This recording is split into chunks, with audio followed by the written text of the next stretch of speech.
അയ്യോ, രാത്രി 11 മണിയായല്ലോ. ഉറങ്ങേണ്ട സമയമല്ലേ ഇത്? വെയിറ്റ്, എവിടുന്നാണ് ഈ ചിക്കൻ വന്നത്? ഇയാൾ എപ്പോഴും വൈകിയാണ് ഭക്ഷണം കഴിക്കുന്നത്. സമയത്തിന് കഴിക്കുകയുമില്ല. എന്നെ ഉറങ്ങാനും സമ്മതിക്കില്ല, തെണ്ടി. പോട്ടെ, എന്തായാലും ഇതിനെ കൂടി ദഹിപ്പിക്കാം. അയ്യോ, ഇയാൾ ഉറങ്ങിയോ? ഇനി ഞാൻ ഒറ്റയ്ക്ക് പണിയെടുക്കണമല്ലോ. ഇയാൾ ലേറ്റായിട്ട് ഭക്ഷണം കഴിക്കും, കഴിച്ച ഉടനെ തന്നെ ഉറങ്ങുകയും ചെയ്യൂ. അതുകൊണ്ട് ഞാൻ അതിന് ഇതെല്ലാം നോക്കണം. ഞാൻ ഉറങ്ങാൻ പോവുകയാ.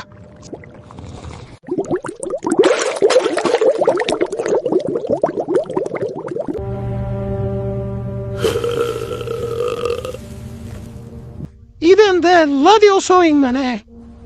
ഡോക്ടർ, എന്തുകൊണ്ടാണ് എന്നും രാവിലെ എണീറ്റാൽ ഗ്യാസ് വരുന്നത്? എന്തുകൊണ്ടാണ് നെഞ്ചിരച്ചിലും വരുന്നത്? ഇത് സംഭവിക്കുന്നത് ഭക്ഷണം കഴിച്ച ഉടനെ ഉറങ്ങുന്നത് കൊണ്ടാണ്. അതുകൊണ്ട് ഭക്ഷണം കഴിച്ച് 2-3 മണിക്കൂർ കഴിഞ്ഞ് മാത്രം ഉറങ്ങണം കേട്ടോ.